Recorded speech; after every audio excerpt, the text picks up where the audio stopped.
지난 시간에 우리가 이제 16절까지 같이 상고를 했고 16절에도 아비멜렉이 이삭에게 이르되 네가 우리보다 크게 강성한 자 우리를 떠나가라. 17절 이삭이 그곳을 떠나 그랄 골짜기에 장막을 치고 거기 우거하여 블레셋 사람들이 이삭이 부강해지고 강성해지니까 시기해서 이삭 보고 떠나라 그러는 거예요. 12절을 보면 이삭이 농사해서 그 땅 그 해에 100배나 얻었다 그렇게 말씀하죠. 100배나 얻었다는 것이 물론 실질적으로 수확도 100배를 한 거예요. 어마어마한 그 수확을 한 거잖아요, 그렇죠? 그런데 이제 이와 같이 100배의 수확을 했다라는 것은 사실은 그림자고 실제로는 이삭이 하나님 나라에 열매 맺는 신용이 되어졌는데 마태복음 13장에 나오는 것처럼 30배, 60배, 100배의 결실을 맺는 아주 좋은 땅이 되었다 이겁니다. 그것을 말씀하고 있는 거예요. 30배, 60배, 100배로 열매 맺는 아주 좋은 밭이 되어져 있으니까 그러니까 블레셋 사람들이 어떻게 시기하는 거예요. 미워하는 거예요. 오늘날도 마찬가지로 하나님께 속한 진리 안에 속한 참된 하나님의 백성들이 영적으로 성숙해져가고 또 하늘에 속한 믿음의 열매를 맺어가고 그러면은 세상에 속한 신앙을 가진 사람들이 싫어하는 겁니다. 요한복음 15장 19절에 말씀하고 있죠. 너희는 세상에서 나의 택함을 입은 거로 세상이 너희를 미워하느냐. 이것이 예수밖에 세상이 아니라 예수 안에서 세상의 영에 속한 자 분명히 있다고 말씀하고 있죠. 성경에 고린도전서 2장이니까 세상에 속한 영예자들이 세상의 영에 속한 자들이 있다. 세상에 속한 미혹의 말로 살고 있는 그와 같은 그리스도인들로부터 시기와 질투와 미움을 받는 거예요. 영적으로 성숙하면 설수할수록. 그리고 대화를 하게 되어지면 항상 그들과 충돌이 생기는 거예요. 왜? 세상에 속한 벨리알에 속한 자와 하나님께 속한 자들이 같이 조화를 이룰 수가 절대 없는 것이죠. 그것은 아주 당연한 겁니다.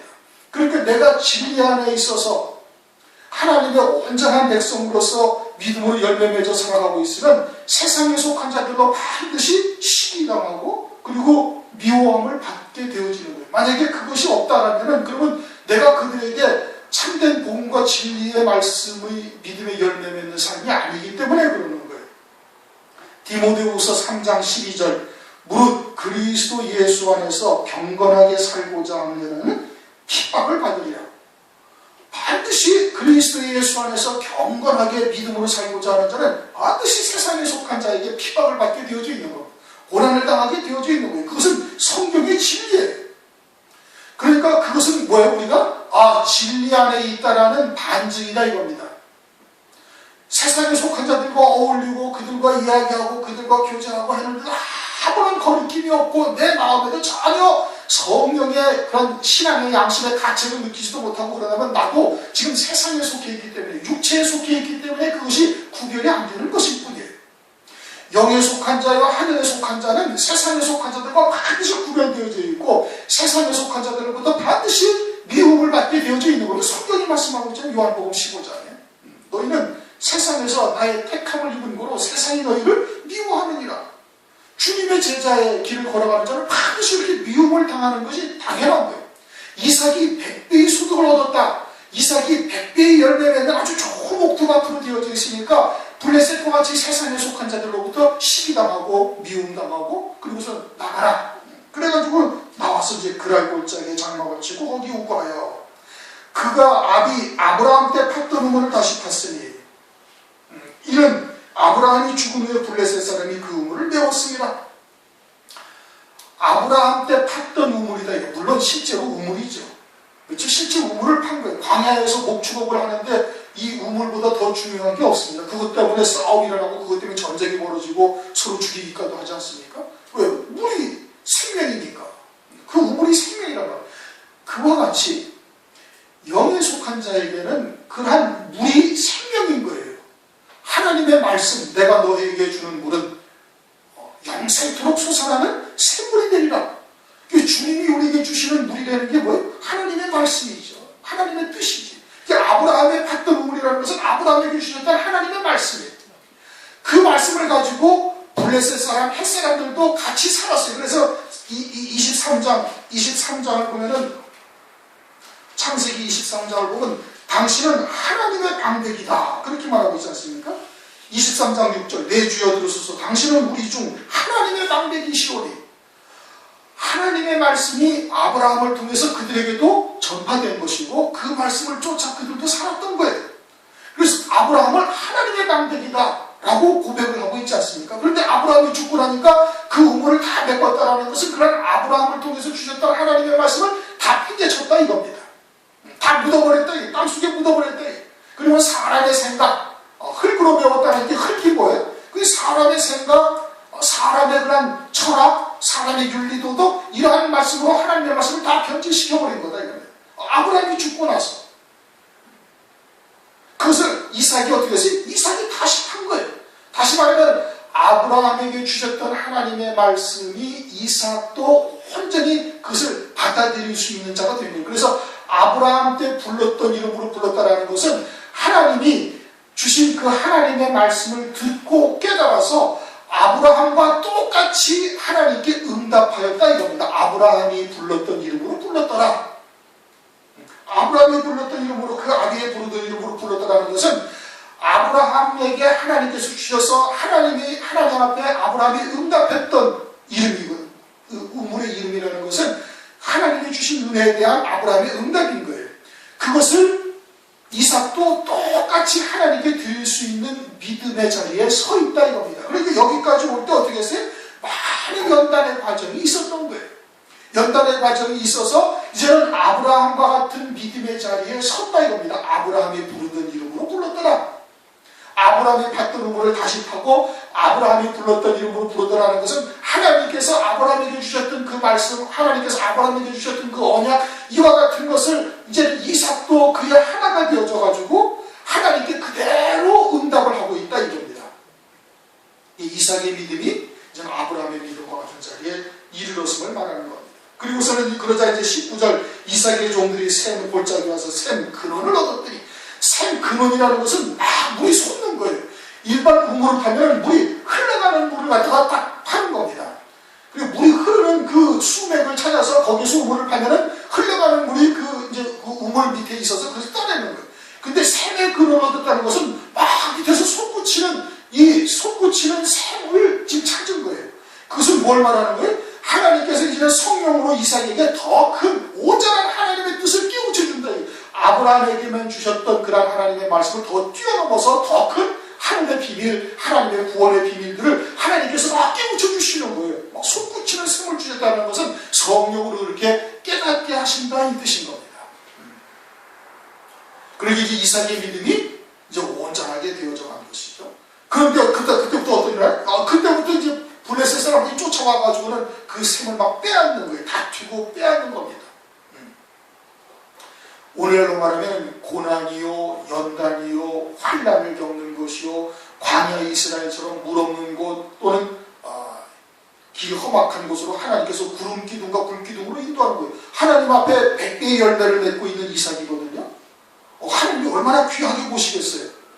오늘날로 말하면 하나님의 진리의 말씀, 정말 노아의 때와 같이 다들 먹고 마시고 시집가고 장가가는 일로 분주해가지고 그렇게 살아가고 있으면서도 재림하실 주님에 대해서 전혀 알지도 못하는데 이제 마지막 때가 되었다는 시대의 표적을 바라보고, 그리고 재림하실 주님을 어찌하면 그리스도의 신부로 맞이할 수 있을까, 여기에 하나님의 말씀을 갖다가 집중하여 그러한 하나님의 말씀을 듣고 살아가는 자들이 얼마나 하나님이 보시기 귀하겠냐 이거예요. 광야 60만 중에 여호수아 갈렙만 저 가나안 땅을 소망하고 가고 있는 거예요. 하나님이 누구를 주시니? 여호수아 갈렙만. 나머지 60만 명은 그거는 하나님이 안중이 없는 거예요. 그들은 광야 40년 동안 유리방마다 다 쓰러져 죽지 않았습니까? 그러니 이 이삭이 하나님이 얼마나 보시기에 귀해. 그러면 그가 하나님께서 우물을 파서 샘의 근을 얻었으면 그냥 그 자리에서 있게 하고 세상의 일에 형통하게 하셨으면 얼마나 좋겠냐 이거예요. 그런데 어떻게? 블레셋 사람이 와서 막 다투어가지고 그 우물을 또 빼앗는 거예요. 또 하니까 또 와서 빼앗는 거예요. 그러니까 이것이 뭐예요? 고난이에요. 연단이에요. 환난을 겪게 하는 거예요. 하나님께서 블레셋 사람을 못 오게 막으실 수가 없나요? 100배나 열매를 맺는 이삭이요, 아브라함의 믿음을 이어받은 자요, 샘의 근원을 이어서 하나님의 더 신령한 뜻을 깨닫고 있는 이삭을 하나님께서 블레셋 사람들한테 고난을 당하게 하고 막 우물을 빼앗기게 왜 허용을 하시느냐 이거예요. 우리도 마찬가지로 그와 같은 마지막 때 하나님께서 주신 구원의 말씀을 듣고 어쩌든지 그 말씀을 쫓아 믿음으로 살려고 도시에 사는 한 과부처럼 이러다가는 내가 주의 주님을 맞이하지 못하겠구나 하고서 그냥 부르짖어 기도하며 애통하며 하나님에 매달리는 자에게 하나님께서 고난의 떡을 주시는 거예요. 환난의 떡을 주시는 거예요. 왜 그러시겠어요? 그렇게 해서 어디로 가게 하는 거예요? 르호봇이다. 아주 먼 산에 넓은 곳으로 이끌어 가시는 하나님의 역사다. 우리의 생각과 하나님의 생각은 같이 이사야서 55장을 보면 뭐라고 말씀하고 있어요? 이사야서 55장 8절 9절 여호와의 말씀에 내 생각은 너희 생각과 다르며 내 길은 너희 길과 달라서 하늘이 땅보다 높은 같이 내 길은 너희 길보다 높으며 내 생각은 너희 생각보다 높으니라. 우리는 그처럼 이삭이 하나님 앞에 신실한 믿음을 가졌고 이제는 좋은 옥토밭이 되었고 아브라함과 같은 믿음의 자리에 하나님께 아브라함처럼 응답을 하고 있으니 그러니 그 길을 형통하게 좀 해주셨으면 얼마나 좋겠어요. 그런데 어떻게 블레셋 사람으로 와가지고서는 우물을 파면 막 빼앗고 또 우물을 파면 또 빼앗고 또 우물을 파면 또 빼앗고 해가지고 점점 반대로 막 움직이게 하시는 거예요. 움직이게 하시는데 그렇게 도달하는 곳이 보니까 거기가 어떻게 아주 넓은 땅이더라 이게. 여호와께서 우리의 장소를 넓게 하셨으니 이 땅에서 우리가 번성하리로다. 하나님께서 그와 같이 넓은 곳으로 인도하시기 위해서 블레셋 사람으로 와서 우물을 빼앗아 가게 하나님께서 허용을 하신 거예요. 그럼 오늘날 우리들도 그러한 중심을 가지고 신앙생활을 하고 믿음으로 노아의 방주와 같은 신령 방주를 지어가고 있는데 여러 가지 연단과 생각지 못한 일들이 자꾸 우리 앞에 벌어져서 우리가 하여금 육신으로 피곤하게 하시는 거예요. 고단하게 하는 거예요. 연단이죠. 담금질이다 이겁니다. 무엇 때문에? 더 큰 하나님의 뜻을 이루시기 위해서 하나님의 방법으로 하나님께서 우리를 이끌어 가시는 거예요. 로마서 8장 28절 하나님을 사랑하는 자 그 뜻대로 부르심을 입은 자들에게는 합력하여 모든 것이 합력하여 선을 이루게 하신다. 그렇게 나오니까 그 다음에 23절 이삭이 거기서부터 부엘세바로 올라가 부엘세바로 다 올라가는 거예요. 부엘세바가 어디예요? 22장을 한번 보십시오. 창세기 22장 22장 창세기 22장 19절 창세기 22장 19절 이에 아브라함이 그 사환에게로 돌아와서 함께 떠나 부엘세바에 이르러 거기 거하였더라. 창세기 22장에는 어떤 사건이 있었죠? 모리아 산에 이삭을 제물로 드린 사건이 있었단 말이에요. 그런 다음에 돌아와가지고 어디에 거했어요? 부엘세바에 거한 거예요. 그렇게 이삭이 부엘세바에 딱 오면 어떤 생각이 나겠어요? 모리아 산이 딱 떠오르는 거예요.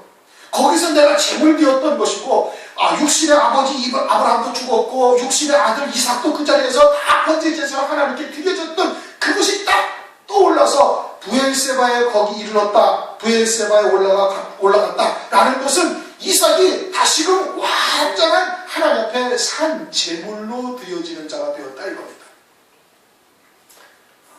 산 제물이 되어지는 거예요. 오늘날 우리들도 로마서 12장 1절을 보면 너희 몸을 하나님 앞에 거룩한 산 제사로 드리라. 이것이 너희들의 영적 예배이라. 하나님 앞에 산 제사, 산 제물 드리는 게 뭐예요? 살아있으나 죽은 자다 이겁니다. 나는 살아있지만 하나님 앞에 나는 죽은 자예요. 이제는 내가 산 것이 아니라 내 안에 계신 그리스도께서 사신 삶이다 이거. 나를 위하여 당신의 목숨을 버리신 하나님의 아들을 믿는 믿음으로만 사는 존재인데 이제는 나는 아버지 앞에 내가 뭐 하나님께 주장하고 내놓을 것이 하나도 없이 오직 하나님 아버지의 뜻만을 위해서 사는 존재로 바뀌어준 거예요. 그게 산제사예요. 산제물이에요. 그래서 구약에 어떻게 그 산제사, 산제물로 하나님 앞에 드려지는지를 제사의 행위를 통해서 우리에게 알려주시는 겁니다. 이삭이 부엘세바로 갔다라는 것은 이삭이 이제 완전한 산제물로 하나님 앞에 드려지는 자가 되었다 이 뜻인 겁니다. 오늘날 우리들도 마찬가지로 하나님께서 여러 가지의 어려움을 주시기도 하고 고난을 주시기도 하고 물 없는 곳으로 또는 길이 험악한 데로 우리를 이끌어가시는 이 마지막 때 하나님께서 우리가 주의 재림을 소망하고 예수의 증거와 하나님의 말씀을 인하여 순교할 것을 마다하지 않냐고 그것을 믿음으로 받아서 가고 있어요. 물론 우리의 믿음이 아직 그에 다 이르지 못해서 부엘세바에 이르지 못해서 그냥 이제 애국으로 내려가기도 하고 또는 블레셋 땅으로 잠깐 가기도 하고 왔다 갔다 하다가 좀 뒤적거리긴 하지만 그래도 표대는 무엇인지를 우리는 정확하게 알고 쫓아가고 있지 않습니까? 하나님이 얼마나 기뻐하시겠어요.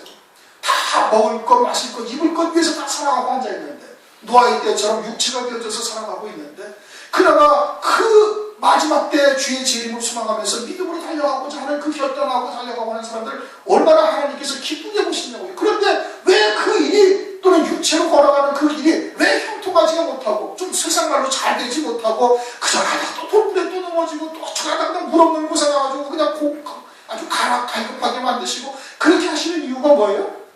산제사, 산제물이 되기를 바라시는 거예요. 결국은 여기까지 이르기를 바라는 거예요. 여기까지 딱 이르게 되어지자 하나님께서 이삭에게 딱 나타나시는 겁니다. 24절 그 밤에 여호와께서 그에게 나타나 가라사대 나는 네 아비 아브라함의 하나님이니 두려워 말라 내 종 아브라함을 위하여 내가 너와 함께 있어 내게 복을 주어 내 자손으로 번성하게 하리라 하시니라. 그 산제사 산제물의 신앙에 딱 이르게 되어지자 하나님께서 다시 아브라함과 똑같은 언약을 이삭에게도 주시는 거예요. 이제 이삭의 신앙이 아브라함과 같은 믿음의 자리에 올라섰다라는 것을 말하고 있는 겁니다. 하나님께서는 우리들도 그러한 자리에 속히 이르시기를 바라는 겁니다. 우리가 산제사 산제물이 되어져서 하나님 앞에 온전한 제물신앙이 되어져서 정결한 천으로 주 앞에 드려진 자가 되어지기를 하나님께서 바라고 계시는, 그래서 여러 가지의 상황들 또는 여러 가지의 어려움들을 하나님께서 만나게 하시는 거예요. 허용을 하시는 거예요. 그것을 통해서 우리를 아주 담금질하시고 연단된 믿음으로 아주 정금과 같은 믿음으로 세우시기 위해서 그러는 겁니다. 그러자 25절 이상이 보세요. 하늘사 여호와 이름을 부르고 하나님을 하나님께서 여기까지 인도하신 그 하나님의 사랑을 거기서 깨닫고 하나님을 경배하는 겁니다. 하나님께서 내가 아볼 골짜기를 뭐지? 그날 골짜기로 내려갔다가 블레셋 땅으로 갔다가 거기서 블레셋 사람들이 또 시기해서 막 내쫓아버리고 우물을 파니까 막 싸워서 또 다시 피해오고 하더니 결국은 이 믿음의 자리까지 이르도록 하나님께서 인도하시는 역사라는 것을 깨닫고 하나님께 감사를 드리는 겁니다. 모리아 산에 아브라함이 하루아침에 된 거 아니지 않습니까? 40여 년이 걸렸어요. 40여 년이 걸리는 동안에 아브라함이 여러 가지 실수도 해요. 하가를 동침해가지고 이스마엘을 낳기도 하고 또 애국으로 내려가기도 하고 또 뭐 거짓말도 하고 여러 가지 실수를 해요.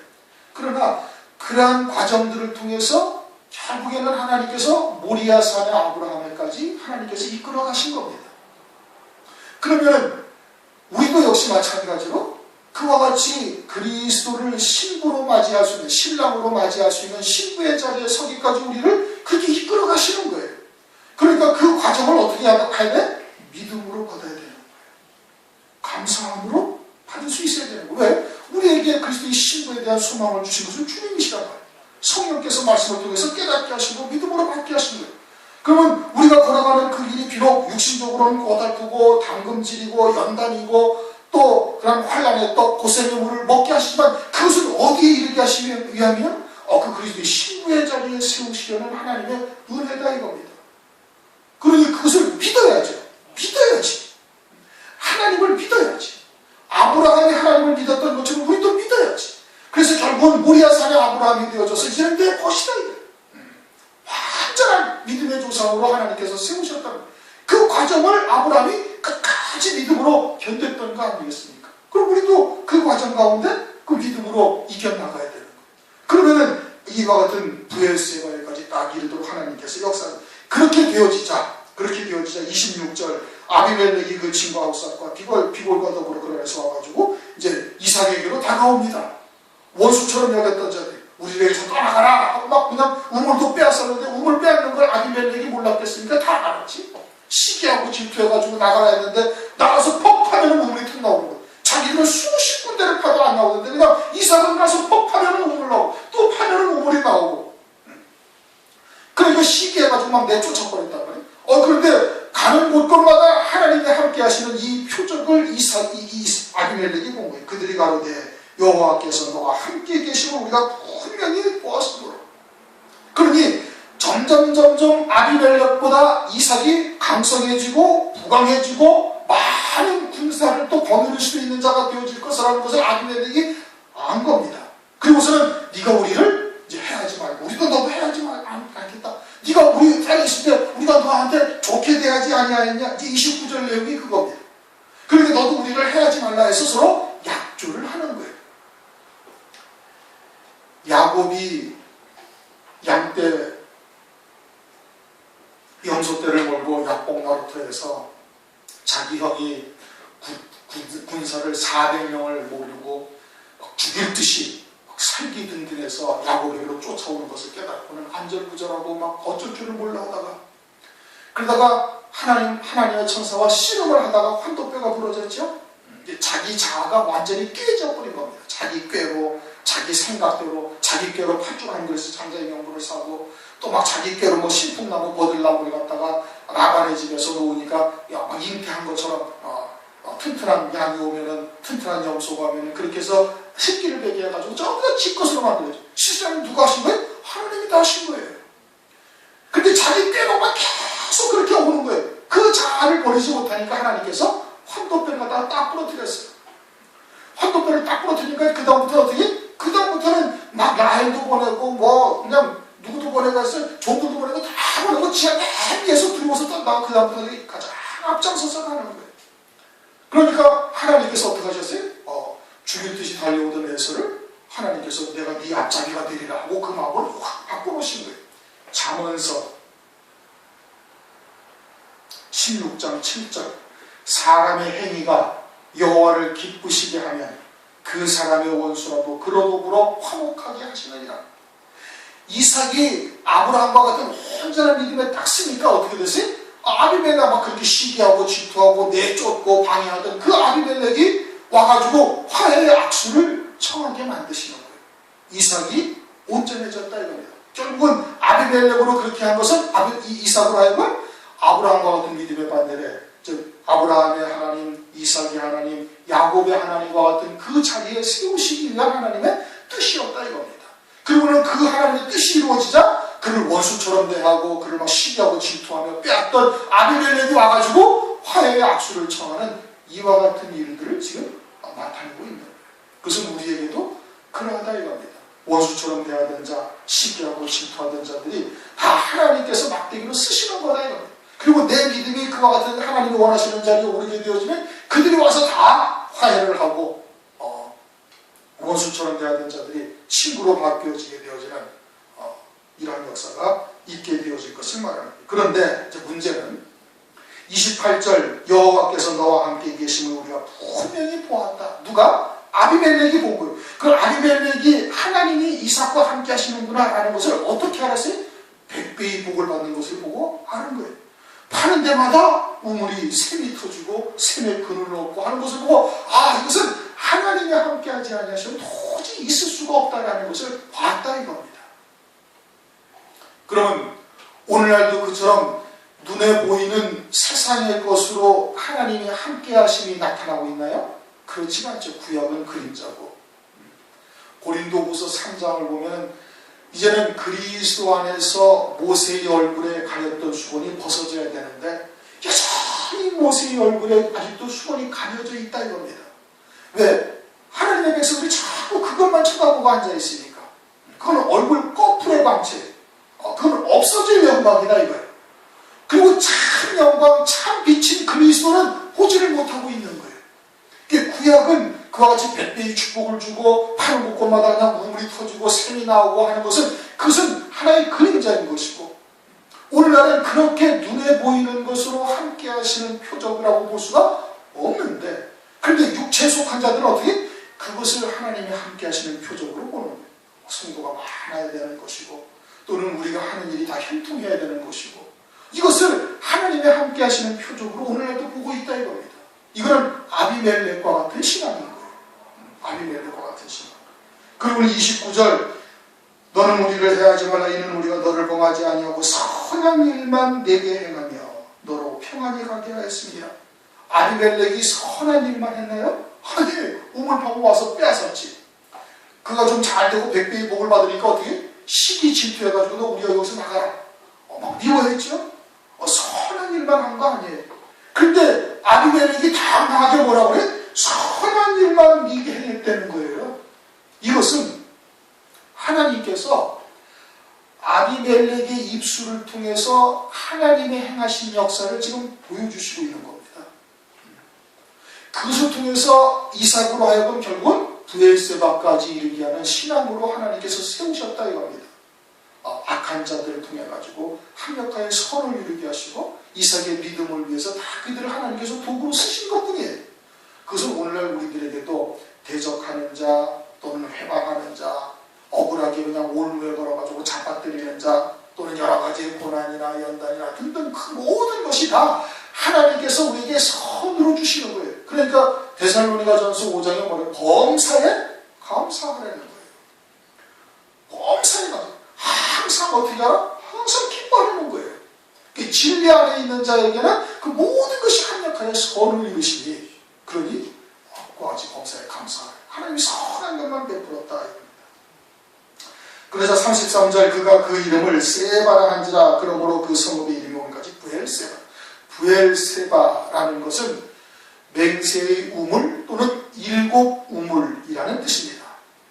여기서 이제 맹세했으니까 부엘세바라고 하는데 또 일곱 우물이라는 뜻도 있어요. 아브라함의 하나님, 이삭의 하나님, 야곱의 하나님, 하나님은 산자의 하나님이에요. 그럼 이들이 누구라는 거예요? 산자라는 거예요.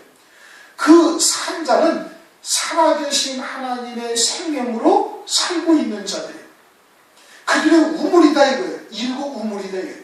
그 우물이라는 것은 그와 같은 물을 먹고 함께 공동체 생활을 하는 교회를 의미하는데 이것은 요한계시록에 가서 일곱 금초대의 교회로 나타나는 겁니다. 즉 그렇게 아브라함과 같이 이삭과 같이 또는 야곱처럼 산자의 생명으로 살던 자들이 쭉 이어져서 어디에까지 그 생명으로 사는 자들이 이어지느냐? 일곱 금초대 교회까지 이어지고 있음을 말씀하고 있는 거예요. 그래서 일곱 우물이다, 부엘세바다 이런 뜻이에요.